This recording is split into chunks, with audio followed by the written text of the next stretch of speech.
Okay बेटा, तो composition scheme के डिस्कशन को मैं आगे बढ़ा रहा हूँ। अब कल मैंने आपको लास्ट एग्रीगेट टर्नओवर के डेफिनेशन पे ओवर की थी क्लास।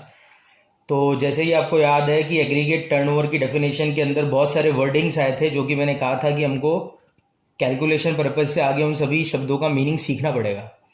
तो आज समय आ गया है कि मैं आपको वो शब्दों का मीनिंग सिखाऊं। तो सबसे पहला जो मीनिंग मैं आपको सिखा रहा हूँ, जो हमारे काम का है, वो होगा वर्ड टैक्सेबल सप्लाई, जो कि दिया गया है सेक्शन नंबर 2 सबसेक्शन 108 में। ठीक है बेटा, तो टैक्सेबल सप्लाई क्या होती है जीएसटी में? तो बहुत इजी है, सप्लाईज चार्जेबल टू जीएसटी, बस खत्म। तो ऐसी सप्लाई जिस पे जीएसटी लग सकता है उसको कहते हैं टैक्सेबल सप्लाई। अब वो सप्लाई ऑब्वियसली गुड्स की भी हो सकती है, सर्विसेज की भी हो सकती है। तो जैसे कि मान लो खिलौनों पे जीएसटी लगता है, तो खिलौना एक टैक्सेबल सप्लाई है।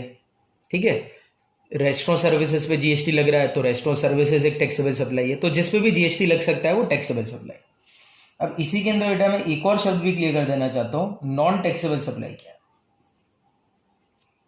तो नॉन टैक्सेबल सप्लाई का मीनिंग दिया गया है सेक्शन नंबर 2 सबसेक्शन 78 में, और उसमें लिखा गया है ऐसी सप्लाई नॉन टैक्सेबल और एक टैक्सेबल। तो नॉन टैक्सेबल सप्लाई जीएसटी इसमें वो होती है बेटा जिसके ऊपर जीएसटी नहीं लग सकता, not chargeable to GST, not leviable to GST, not chargeable to GST. तो सप्लाई जिस पे जीएसटी नहीं लग सकता उसको कहते हैं आपकी नॉन टैक्सेबल सप्लाई। एग्जाम्पल बड़े सीधे हैं, जैसे याद करो alcoholic liquor for human consumption, शुरुआत में मैंने कहा था चार्जेबल नहीं है वो, 9(1) में मैंने बात करी थी, पेट्रोल डीजल। तो इस प्रकार की जो सप्लाईज होगी उसको कहते हैं नॉन टैक्सेबल सप्लाई। तो ये दो बेसिक वर्ड आपके सामने भी शुरुआत में मैंने बताया। अब वापस से मैं कह रहा हूँ, एग्रीगेट टर्नओवर का डेफिनेशन बताया, टैक्सेबल सप्लाई का डेफिनेशन बताया, नॉन टैक्सेबल सप्लाई का डेफिनेशन बताया, अभी एक और डेफिनेशन बता रहा हूँ। उन सबको सम अप करके करना क्या है वो मैं आपको भी सिखाऊंगा। अगली डेफिनेशन जो हमारे काम की हो जाएगी वो हो जाएगी अब exempt supply. Now what is exempt supply? Exempt supply का जो डेफिनेशन है बेटा वो दिया गया है सेक्शन 2 सबसेक्शन 47 में। तो सेक्शन 2 सबसेक्शन 47 में जो दिया गया है एग्जेम्प्ट सप्लाई, अब यहां पे बड़ी मेन डेफिनेशन है। जीएसटी के अंदर exempt supply include, number 1 nil rate supply, number 2 supply exempt by way of notification under section 11 of CGST Act 17, and third it includes non taxable supply। तो exempt supply के अंदर क्या क्या आता है बेटा? तो 3 चीजें आती है एग्जेम्प्ट सप्लाई में, फर्स्ट, सेकंड, थर्ड। एक तो ऐसी सप्लाई जिसकी रेट निल है, दूसरा ऐसी सप्लाई जो कि एग्जेम्प्ट कर दी है गवर्नमेंट ने नोटिफिकेशन लाकर, एग्जेम्प्ट कर दी है नोटिफिकेशन लाकर सेक्शन 11 के तहत। वो सेक्शन 11 हमारे कोर्स में आएगा, देखा जाए तो 10 के बाद 11 ही आता है। और उसके बाद थर्ड है, इसके अंदर इंक्लूड की जाएगी नॉन टैक्सेबल सप्लाईज को भी, यानी कि इस एग्जेम्प्ट सप्लाई में शामिल होगी आपकी नॉन टैक्सेबल सप्लाई भी। तो अब एक इंपॉर्टेंट क्वेश्चन ये आता है कि जो नॉन टैक्सेबल सप्लाई होती है वो तो अभी हमने सीखी, जिसके ऊपर जीएसटी लग नहीं सकता। तो इसका मतलब बेटा यहां पे अगर आप एनालाइज करोगे तो एग्जेम्प्ट सप्लाई और नॉन टैक्सेबल सप्लाई दो अलग अलग वर्ड है, और दोनों वर्ड को अगर मैं देखूं तो एग्जेम्प्ट सप्लाई एक ब्रॉडर वर्ड है और ये एक नैरो वर्ड है, क्योंकि नॉन टैक्सेबल सप्लाई में केवल वही सप्लाई आएगी जिसपे जीएसटी लग ही नहीं सकता, जबकि एग्जेम्प्ट सप्लाई में नॉन टैक्सेबल तो आ ही रही है, साथ में ऐसी भी सप्लाई आ रही है जिसके ऊपर निल रेट से जीएसटी लग सकता है। यानी कि इन दोनों पे जीएसटी बेटा लग तो सकता है, देखो नॉन टैक्सेबल पे तो लग ही नहीं सकता, लग ही नहीं सकता, दायरे सी बात है। जैसे alcoholic liquor for human consumption लगा ही नहीं सकती सरकार जीएसटी, क्योंकि कानून में पावर ही नहीं है। पर ऐसी सप्लाई जिसके ऊपर जीएसटी लग तो सकता है पर रेट ही निल है, तो वो भी बेटा क्या है? एग्जेम्प्ट है। तो नॉन टैक्सेबल छोटा है और एग्जेम्प्ट क्या है? थोड़ा बड़ा है। मैं आपको एक एग्जांपल से क्लियर करने की कोशिश करता हूं। तो जैसे से फॉर एन एग्जांपल, एक मिस्टर ए है, वो एक एक्स नाम का प्रोडक्ट बेचते हैं, एक वाई नाम का प्रोडक्ट बेचते हैं, एक जेड नाम का प्रोडक्ट बेचते हैं। अब जब मैं बात करता हूं एक्स नाम के प्रोडक्ट की बेटा जीएसटी की रेट दे रखी है 5%, वाई नाम के प्रोडक्ट की जीएसटी की रेट बेटा दी हुई है 0%। अब आप बोलोगे सर 0% क्या होता है, तो बेटा 0% भी एक रेट है जीएसटी की, निल रेटेड गुड्स कहलाते हैं वो। जिन प्रोडक्ट की जीएसटी की रेट 0 है उसको निल रेटेड प्रोडक्ट्स कहते हैं, तो 0%। और एक जेड नाम का प्रोडक्ट है जो कि जीएसटी से चार्जेबल ही नहीं है, not chargeable to GST. Sir इसका क्या मतलब हुआ, नॉट चार्जेबल मतलब जैसे अल्कोहलिक लिकर जैसे प्रोडक्ट है, इसको मान लेते हैं कि जेड नहीं लिखता हूं मैं, alcoholic liquor for human consumption नाम रख देता हूं इसका। तो अब अगर मैं बोलूं तो टेक्निकली अगर डेफिनेशन को देखा जाए तो ये एक्स नाम का प्रोडक्ट एक टैक्सेबल सप्लाई है। क्यों है साहब, क्योंकि X is chargeable to GST at the rate of 5%। Y नाम का प्रोडक्ट बेटा एक एग्जेम्प्ट सप्लाई है।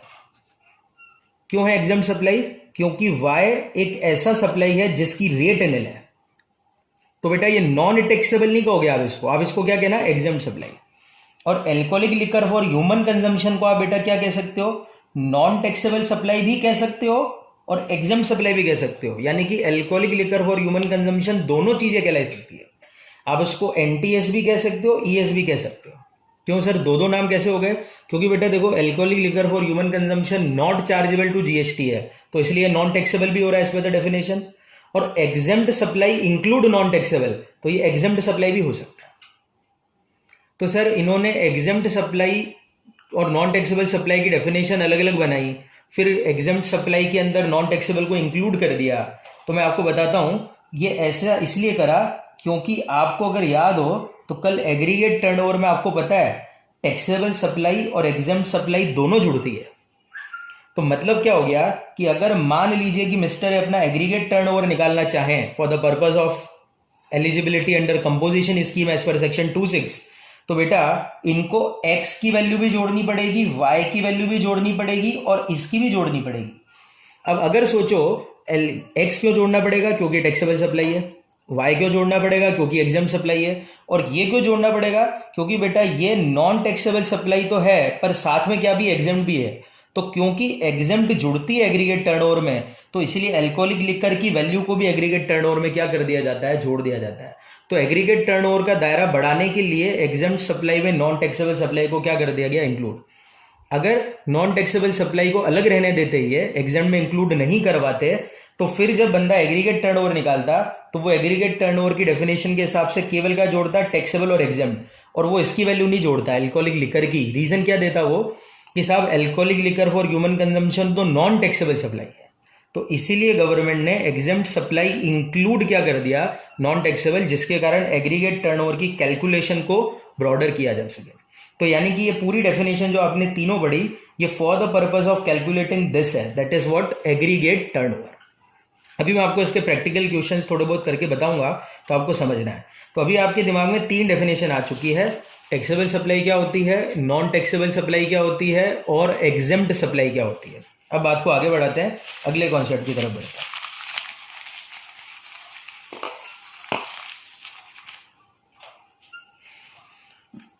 तो जैसे कि एग्जाम्पल लेते हैं अपन, अब आपको याद हो तो एग्रीगेट टर्नओवर की डेफिनेशन आपके दिमाग में होगी, aggregate turnover include taxable supply, exempt supply, export, inter state supply and does not include 2-3 चीजें। अब जैसे एग्जाम्पल लेते हैं, एक एग्जाम्पल सॉल्व करके देखते हैं, उसके बाद आपको थोड़ा क्लियरिटी मिलेगा। जैसे मानते हैं मिस्टर ए, इन्होंने 18-19 में ये सब चीजें सप्लाईज करी, ठीक है, देखते जाते हैं। सबसे पहले एक्स नाम का प्रोडक्ट 30 लाख का करा है, इसके ऊपर जीएसटी की रेट जो दी हुई है 5% है। वाई नाम का प्रोडक्ट 40 लाख का सप्लाई करा था, इसकी जीएसटी की रेट 0% है। इन्होंने पेट्रोल भी बेचा है, इनकी पेट्रोल भी बेचते हैं, ये 30 लाख का पेट्रोल बेचा है, इसके ऊपर तो जीएसटी लगता ही नहीं है, तो रेट बताने की जरूरत ही नहीं है।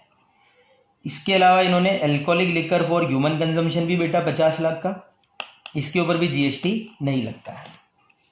और इसके अलावा इन्होंने एक जेड नाम का प्रोडक्ट बेचा है 30 लाख का, जिसके ऊपर जीएसटी की रेट 12% है।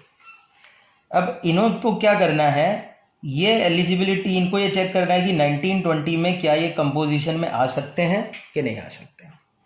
तो बेटा ऑब्वियसली अगर 1920 में एलिजिबिलिटी ऑफ एग्रीगेट यानी कि कंपोजिशन देखना चाहते हैं तो इनको अपना एग्रीगेट टर्नओवर निकालना पड़ेगा लास्ट ईयर का, दैट इज 18-19 का। चलो निकाल के देखते हैं, एग्रीगेट टर्नओवर निकालते हैं। क्या कहता है डेफिनेशन एग्रीगेट टर्नओवर की, aggregate turnover include taxable supply. तो एक्स की वैल्यू जोड़ दूं 30 लाख, बिकॉज ये क्या है टैक्सेबल सप्लाई। वाई को भी जोड़ू बेटा एग्रीगेट टर्नओवर में, क्योंकि aggregate turnover include also exempt supply और वाई एग्जाम सप्लाई है, तो जुड़ेगा ये भी 40 लाख। पेट्रोल भी जोड़ दो बेटा, ये भी एग्जाम सप्लाई है। अब आप वापस ये मत बोलना सर क्यों, ये तो नॉन टैक्सेबल सप्लाई है। Exempt supply include non taxable, तो इसलिए एग्रीगेट टर्नओवर के लिए मैं इसको नॉन टैक्सेबल नहीं बोल रहा हूँ, एग्जाम ही बोलूंगा। तो पेट्रोल भी जुड़ जाएगा, कितने का है 30 लाख। एल्कोहलिक लिकर भी जुड़ जाएगा, ये भी एग्जाम सप्लाई है, एल्कोहलिक लिकर भी एग्रीगेट टर्नओवर में जुड़ गया 50 लाख। और ये जो जेड नाम का प्रोडक्ट है ये भी जुड़ जाएगा, क्योंकि ये तो टैक्सेबल सप्लाई है, दैट इज कितना हो गया 30 लाख। अगर मैं इन सभी चीजों को जोड़ूंगा, यानी कि एग्रीगेट टर्नओवर के अंदर इन्होंने सब चीजों को जोड़ दिया। लॉजिक क्या है, taxable exempt exempt exempt taxable, and aggregate turnover include taxable supply as well as exempt supply. तो अगर सबकी वैल्यू में जोड़ूं 40 और 30 70 और 30 1 crore, 1 crore 80 lakh. 1.8 CR, 1.8 CR is greater than 1.5 CR। जवाब क्या आएगा, not eligible for composition scheme. तो इसका ये इंपैक्ट है आपके ऊपर, क्योंकि अगर आपको ये नहीं पता होगा कि एग्जेम्प्ट सप्लाई और टैक्सेबल सप्लाई क्या होती है, तो बंदा क्या करेगा, वो तो एग्रीगेट टर्नओवर में केवल क्या जोड़ेगा, एक्स और जेड ही जोड़ देगा। क्योंकि अगर डेफिनेशन को वो सही तरह से इंटरप्रेटेड ना करे तो बंदा तो ये बोलेगा मैं तो केवल उन्हीं चीजों को अपने एग्रीगेट टर्नओवर में जोड़ के देखता हूँ जिसके ऊपर जीएसटी लग सकता है। तो देखा जाए तो जीएसटी तो दो ही चीजों पे लगता है, एक्स और जेड, जिसकी टोटल वैल्यू तो 60 लाख की है। 60 लाख तो 1.5 करोड़ से कम है, एलिजिबल होना चाहिए। पर वहीं पे ट्विस्ट है आपका, क्योंकि एग्रीगेट टर्नओवर निकालते वक्त आपको अपनी हर प्रकार की सप्लाई चेक करनी है, चाहे एग्जेम्प्ट हो चाहे टैक्सेबल हो, यहां तक कि आपने कुछ एक्सपोर्ट भी किया हो तो उसको भी आपको ऐड करना होता है, ये जो कल मैंने आपको बताया था। तो इसीलिए आपको जज करना आया है कि कौन सी सप्लाई को टैक्सेबल सप्लाई कहते हैं, कौन सी सप्लाई को एग्जेम्प्ट सप्लाई कहते हैं, और कौन सी सप्लाई को नॉन टैक्सेबल कहते हैं। पर non taxable supply word aggregate turnover में नहीं है, एग्रीगेट टर्नओवर में एग्जेम्प्ट सप्लाई वर्ड है। पर एग्जेम्प्ट सप्लाई की डेफिनेशन कहती है exempt supply include non taxable supply. इसी चक्कर में मैंने पेट्रोल और एल्कोहलिक को भी एग्जेम्प्ट मानकर एग्रीगेट टर्नओवर में ऐड कराया। बेटा अभी आप अपने दिमाग में ये मत लेके आना कि साहब ये चीजों पर तो जीएसटी लगता ही नहीं है, तो अगर मैं सबको जोड़ूंगा तो क्या सब पे जीएसटी लगेगा। बेटा अभी आप केवल चेक करो आप एलिजिबल हो कि नहीं हो कंपोजिशन में। अब अगर आप अपना एग्रीगेट टर्नओवर देखते हो और अगर ये 1.5 करोड़ से नीचे आता तो एलिजिबल हो जाते हैं।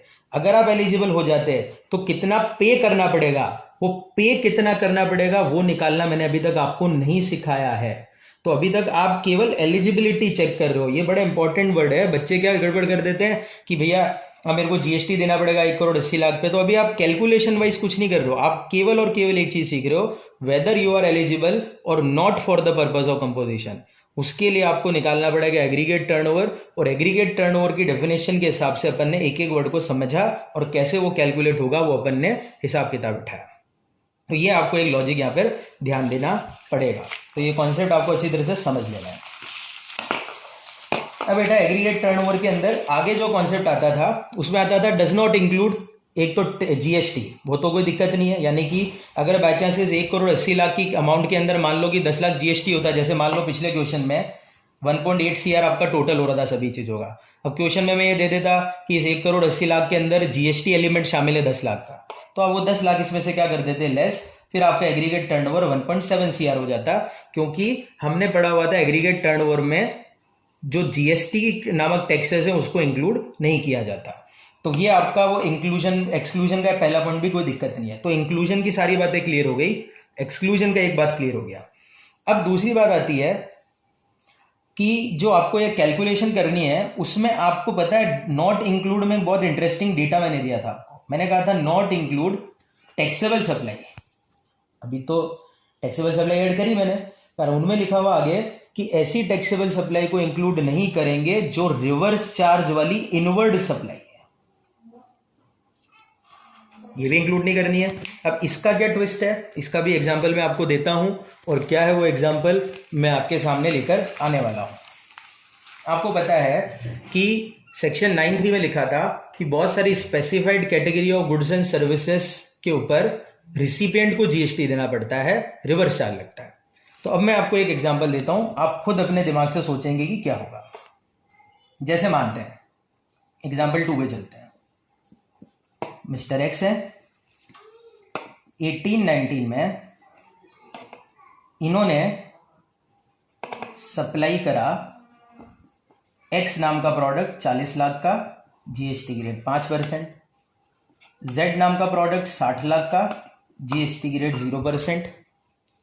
ठीक है बेटा, ये बेचा है इन्होंने, तो मैं इसको एक नाम दे रहा हूं, ये आउटवर्ड सप्लाई है, बेचा है ना। तो बेचने वाली चीज को मैंने आउटवर्ड सप्लाई नाम दे दिया। इसके अलावा इन्होंने खरीदा है, इन्होंने क्या करा 18-19 में एक ए नाम का रॉ मटेरियल खरीदा, एक नाम का प्रोडक्ट खरीदा 30 लाख का, इसकी जीएसटी की रेट 5% है, और बी नाम का भी खरीदा 30 लाख का, जिसकी जीएसटी की रेट 6% है। ठीक है, मतलब इन्होंने क्या करा, पूरे साल में ए और बी खरीदे, एक्स और जेड बेचे। ठीक है, अब इनको निकालना है क्या ये 19-20 में एलिजिबल है कंपोजिशन के लिए कि नहीं है। ऑब्वियसली वही का वही काम वापस से करूंगा। अगर 19-20 की एलिजिबिलिटी निकालनी है तो इसका मतलब है मेरे को 18-19 का एग्रीगेट टर्नओवर निकालना है। चलो ठीक है साहब, अब मैं आपको इसमें क्विज देता हूं। ये जो इन्होंने ए और बी नामक इनवर्ट सप्लाई खरीदी, इसमें ए रिवर्स चार्ज वाला प्रोडक्ट है, ए रिवर्स चार्ज वाला प्रोडक्ट है। अब ये बड़ा इंटरेस्टिंग है।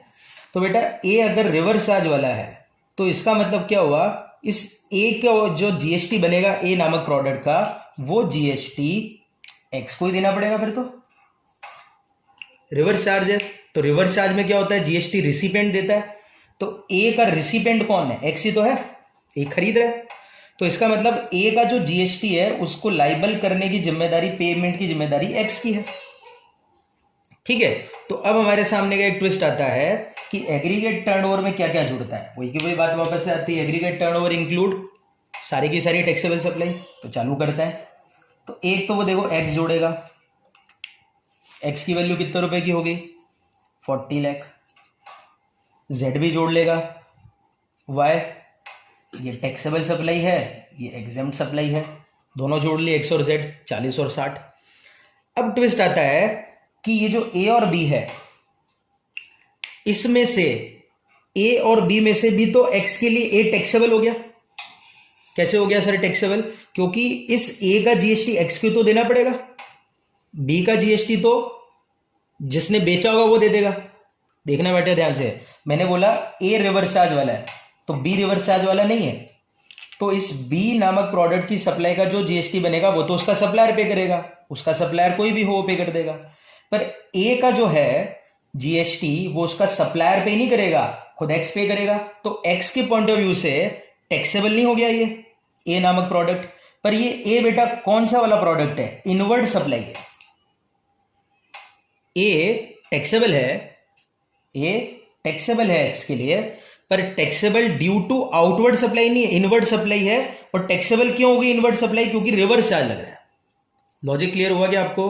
तो अगर कोई बंदा सोचे कि एक्स के लिए टैक्सेबल क्या क्या है 18-19 में, तो वो क्या बोलेगा, 40 का तो ये और 30 का ये दोनों टैक्सेबल है, ये तो एग्जेम्प्ट वाला हो गया जेड। तो 40 और 30 70 टैक्सेबल होते हैं। यहीं पे एग्रीगेट टर्नओवर ने बोला कि जब आप एग्रीगेट टर्नओवर निकालोगे तो टैक्सेबल सप्लाई में ऐसी टैक्सेबल सप्लाई नहीं जोड़ोगे जो इनवर्ड है और रिवर्स चार्ज के कारण टैक्सेबल हुई है। मतलब इस क्वेश्चन के हिसाब से ये जो ए नामक चीज है ये टैक्सेबल सप्लाई नहीं मानी जाएगी for the purpose of aggregate turnover, और एक्स को अपने एग्रीगेट टर्नओवर में 30 लाख ऐड करने की जरूरत नहीं है। यानी कि इस क्वेश्चन में ए का एग्रीगेट टर्नओवर हो गया है 1 करोड़, जो कि 1.5 करोड़ से नीचे है। मतलब आंसर आएगा इधर एलिजिबल फॉर कंपोजिशन स्कीम। ठीक है, तो यही मैं क्लियर करना चाहता हूं कि टैक्सेबल सप्लाई मतलब जिस पे जीएसटी देना है आपको जीएसटी, इस क्वेश्चन में एक्स को जीएसटी किस किस पे देना है, एक एक्स पे देना है जो 40 लाख का है और एक ए पे देना है जो 30 लाख का है। पर ए पे जो जीएसटी देना है वो क्या इसलिए देना है क्योंकि एक्स ने बेचा कि एक्स ने खरीदा, जवाब है एक्स ने खरीदा। क्योंकि ये एक इनवर्ट सप्लाई है। ठीक है, इनवर्ट सप्लाई है तो फिर एक्स के लिए कैसे टैक्सेबल होगी? वो तो बेचने वाले के लिए होनी चाहिए थी, क्योंकि रिवर्स चार्ज लग रहा था इसलिए एक्स के लिए टैक्सेबल हो गई। अच्छा, तो एक्स के लिए अगर टैक्सेबल हो गई तो क्या ये जोड़ना पड़ेगा एग्रीगेट टर्नओवर में? जवाब है नहीं जोड़ना, क्योंकि aggregate turnover does not include those taxable supply which are taxable on reverse charge inward supply. जो कल मैंने आपको एक इंटरप्रिटेशन जो दिया था वो ये है। तो this is your impact of that definition, यानी कि मैंने आपको एग्रीगेट टर्नओवर निकालने के सभी पहलू समझाए कि कैसे आपको क्या हिसाब किताब करना पड़ेगा एग्रीगेट टर्नओवर को निकालते वक्त। ठीक है, अब फाइनली एग्रीगेट टर्नओवर की पूरी कैलकुलेशन को समअप करते हुए, अभी और भी बातें होगी बेटा अगले लेक्चर में, पर एक फाइनल एग्जांपल के साथ मैं आपको कंक्लूड कर रहा हूं और अपन देख लेंगे कि एग्रीगेट टर्नओवर कैसे फाइनली हम निकालते हैं।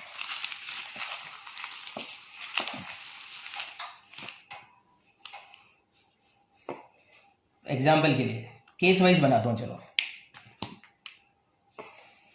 सॉरी,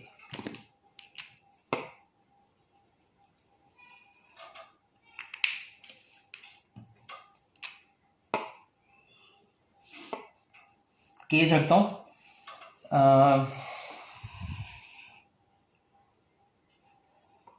पर्सन का नाम लिख देते हैं,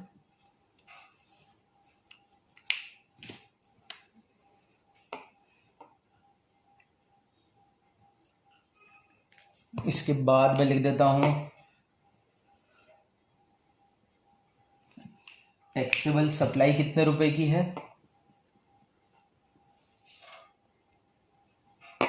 एग्जेम्प्ट सप्लाई कितने रुपए की है,